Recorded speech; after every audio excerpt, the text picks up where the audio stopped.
he pulled a Goldie on him. He was like, your chick chose me. Yeah. Does that have any effect to why Stephen A is responding kind of out of character? Do you think that has any He was part out of character before that. So I don't think that plays into it, but I do think that him going on McAfee was definitely a power play for both of them. It didn't benefit LeBron, but it's kind of LeBron sunning Stephen A. But then now it raises McAfee up even more because we already know there was a little tension, whether it's friendly competition or it's real tension. But Stephen A kept saying on air, I wanted to be the highest paid, etc. Right. And then, but he was saying that because McAfee came in there and got that and took all the coins. Yeah, and they cleared a bunch of people out. Yeah. Just to bring McAfee in. Yeah. So, and then he didn't have to answer to the same people Stephen A had to answer to. And you remember those little riffs, the little times of like, oh, on another show they can say this and get away with that. And a lot of times he would use Ryan Clark and others to kind of get the message out like, yo, on McAfee show, they cursing, they saying this, they doing this. And then over here, we got to be a little different. And I wonder if that's racial. You remember those whole little racial negotiations they were having? So there's something there where not only LeBron, Rich Paul, McAfee doing this, but there's also Stephen A's response to this. It can't be just you, LeBron. I got to put a little extra on it because I got to let this guy know I'm the king because I just got my new deal that's bigger than your deal. But we talk about it almost not every episode, but often. There's only two things men usually fight about. It's money and women. Women is not in play in here. How much? So we already know this is a money thing. Yeah. As you said, Stephen A wanted to be the top guy, or he felt he was the top guy there, but the money wasn't showing it. Yeah. And then McAfee came in, and the money showed it, and he didn't have to answer to people that Stephen A has to answer to.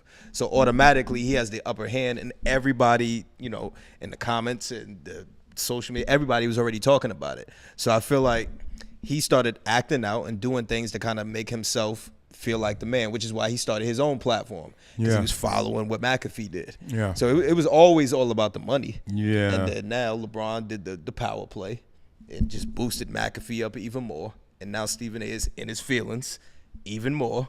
And as Jay said, he's going out like Drake. It's getting worse. He should have honestly stopped a long time ago. Oh, yeah. What about before or after Gil's Arena? He should have never went on Gil's Arena. Should go on. You ain't got to say what you said. No, I don't think he should. I mean, he should have. He really went on and talked about other stuff. I'm saying he should never even talked about this. Like you addressed it that next day. You went on air and said however you felt. Remember we came in here and he was a sympathetic figure. We were actually going to look at LeBron a little differently, remember? Right. Because we were like, dog, Bron, you are a big-ass dude. And maybe he didn't mean what you like. Remember that? Because we were like, dog, Stephen A came in here and was like, he tucked the tail. And he was just like, I was talking to a father. And then I was like, dog, the dad in me was like, all right, at least you respect that I was coming at you because you said something about MJ. Right? You know what I mean? And then that turned into... Read them comments. And then he read them comments. Don't read them comments. And then he watched New Jack City. And then he put on his black. He put on his black and his herringbone. Put on the black and the herringbone. Hey, you know how when somebody stole Martin's CD player and he came in there with that fake Rod Roller, like who stole my CD player? That's how he came in dressed with the. When somebody wear a turtleneck, they mean business. They mean business. They mean fake business. First it was ESPN. Made me talk about it, but then you go on there dressed like Martin. I'm like, what the hell is going on? Okay, can I say something that won't be a joke? Can I say something that won't be a joke, but it lands right in this moment, and this is one of the things that got me in trouble.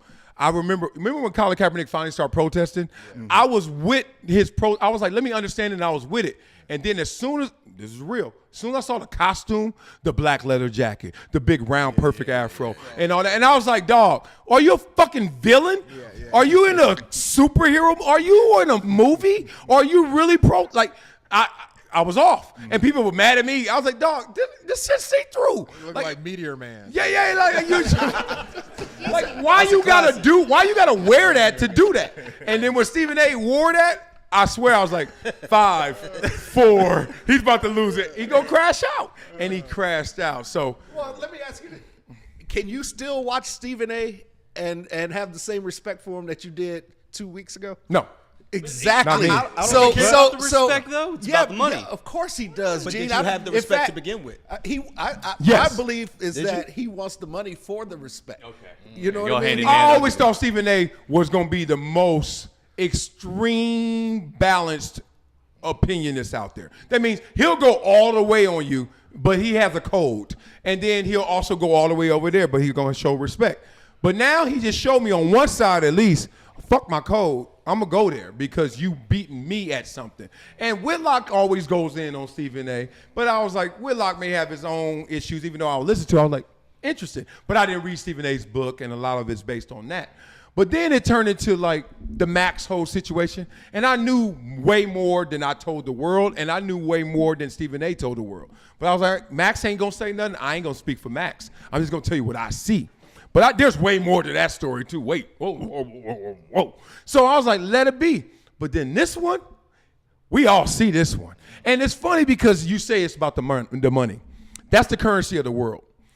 In school, our currency is grades, right? We there to get good grades so we can go graduate, right? Get to the next level better. And then you ever been in school and noticed that the only thing that interrupts the currency is somebody who's cool, like that cool factor? Yep. Or that motherfucking star, who's the captain of the football team or whatever, right?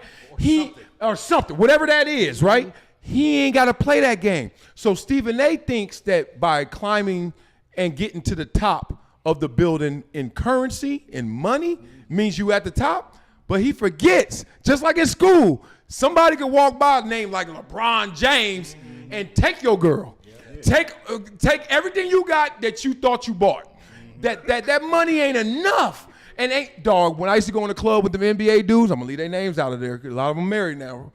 They used to beat me. And it was one, because they had more money. And then two, I knew who they were and nobody knew who I was. And I was trying to spin my way to find out who I was. Dog, you can't compete. And that's my whole You can't point compete. to this whole thing. You can't compete. As soon as you start getting chinks in the armor, it's not going to be the same. And he has allowed and invited chinks to get put in his armor. I don't He's know. there. Watch your mouth. Watch your mouth, Richie. What you calling me? He got chinks in his You armor. can't say that no more. You can't say that no more. First of all, Gene is Korean. That's first of all. I said it because I knew I could say it. All right, speaking of what you should say and not say. Right. I'm glad he said that. No one chooses football. Football chooses you. It's so crazy people still stuck in Patrick Mahomes in the offense. I'm like, do you see these numbers?